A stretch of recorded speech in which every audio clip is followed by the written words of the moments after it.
Undang-Undang Dasar 1945, Al-Quran, dan otak kolektif bangsa. Dalam setiap bangsa, ada teks yang bukan sekadar hukum, tapi denyut kesadarannya. Bagi Indonesia, teks itu adalah pembukaan Undang-Undang Dasar 1945. Di balik 4 alinea yang tampak formal, tersimpan gelombang spiritual, etika sosial, dan jejak neurobiologis manusia yang mencari makna. Dan jika kita membacanya dengan cahaya Al-Quran dan ilmu neurosains, ia berbicara bukan hanya tentang negara, tapi tentang kesadaran kolektif manusia yang ingin menjadi adil, merdeka, dan beradab. Alinea pertama, hak segala bangsa dan penolakan penjajahan. Bahwa sesungguhnya kemerdekaan itu ialah hak segala bangsa.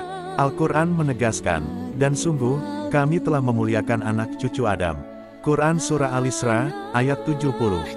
Dalam Balaghah, ini disebut iltifat, peralihan gaya tutur dari sekadar hukum menuju sentuhan kehormatan, menegaskan nilai manusia sebagai makhluk mulia. Otak pun merespons kehormatan ini, aktivasi anterior insula dan amigdala muncul saat manusia menyaksikan ketidakadilan, tanda bahwa moralitas bukan hasil ajaran luar, tapi cetak biru dalam jaringan neuron. Politik yang menolak penjajahan adalah politik yang menyalakan prefrontal cortex, pusat kebijaksanaan. Dan ekonomi yang menghargai kebebasan menyalakan sistem dopamin, kemerdekaan menumbuhkan motivasi, penindasan membunuh kreativitas. Alinea kedua, perjuangan dan cita-cita. Perjuangan pergerakan kemerdekaan Indonesia telah sampailah pada saat yang berbahagia. Al-Quran berbisik, sesungguhnya Allah tidak akan mengubah keadaan suatu kaum hingga mereka mengubah keadaan yang ada pada diri mereka sendiri. Surah Ar-Ra'd ayat 11. Dalam Balaghah, ini bentuk takdim wa takhir, pembalikan susunan kalimat untuk menekankan bahwa perubahan besar lahir dari perubahan batin. Neurosains menyebutnya neuroplastisitas sosial, kemampuan otak bangsa untuk belajar bersama, mengubah arah kolektif melalui share intention. Politik yang berakar dari perjuangan melatih koneksi antar prefrontal cortex warga, ia melahirkan empati sosial, bukan tirani. Dan dalam neuroekonomi, perjuangan kolektif menciptakan trust ekonomi, ekonomi berbasis makna dan solidaritas, bukan sekadar laba. Alinea ketiga, rahmat Tuhan dan spirit kemerdekaan. Atas berkat rahmat Allah yang Maha Kuasa. Ayat yang paralel, dan jika bukan karena karunia Allah dan rahmatnya kepadamu, niscaya tidak seorang pun dari kamu bersih. Surah An-Nur ayat 21. Dalam ilmu Balaghah, ini gaya taubih latif, teguran lembut penuh kasih. Ia menunjukkan bahwa rahmat Tuhan bukan hadiah acak, melainkan kesadaran yang harus diterima dengan rendah hati. Otak yang bersyukur menyalakan ventromedial prefrontal cortex dan posterior cingulate cortex, wilayah yang membuat manusia merasa menyatu dengan yang ilahi. Dalam politik, kesadaran rahmat ini mencegah keangkuhan kekuasaan, ia menciptakan spiritual governance. Dalam ekonomi, rasa syukur meningkatkan serotonin dan oksitosin, hormon kepercayaan dan kebahagiaan.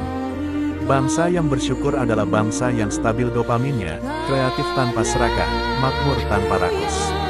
Alinea keempat, tujuan negara dan Pancasila. Melindungi segenap bangsa Indonesia, memajukan kesejahteraan umum. Al-Quran mengabadikan prinsip universal. Sesungguhnya Allah menyuruh kamu berlaku adil dan berbuat kebajikan, memberi kepada kaum kerabat, dan melarang dari perbuatan keji, mungkar, dan permusuhan. Surah An-Nahl ayat 90. Dalam Balaghah, ayat ini adalah contoh Jamal al-Nazam, keindahan susunan makna yang seimbang antara akal, moral, dan sosial. Sama seperti Pancasila, 5 sila yang bukan hanya dasar negara, tapi juga peta saraf bangsa, keseimbangan antara prefrontal hikmat temporoparietal empati, dan anterior cingulate moral control. Politik yang berpancasila adalah politik distributed cognition, kebijaksanaan kolektif, bukan keangkuhan individual.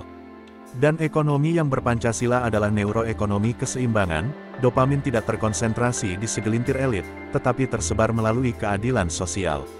Penutup UUD 1945 sebagai blueprint kesadaran bangsa. Pembukaan UUD 1945, jika dibaca dengan hati dan sains, bukan hanya teks hukum, tapi neural scripture dari bangsa yang sadar dirinya sebagai ciptaan Tuhan. Ia menyatukan 3 lapisan kesadaran. 1. Spiritual, rahmat Tuhan. 2. Sosial, keadilan dan kemanusiaan. 3. Neural, keseimbangan otak individu dan kolektif. Dalam bahasa Balaghah, Inilah ijaz, keindahan yang membuat teks hidup melampaui waktu dan konteks. Bangsa yang menghayati pembukaan UUD 1945 bukan sekadar bangsa yang merdeka, tapi bangsa yang berkesadaran tinggi, tempat otak, iman, dan cinta bekerja dalam satu ritme ilahi.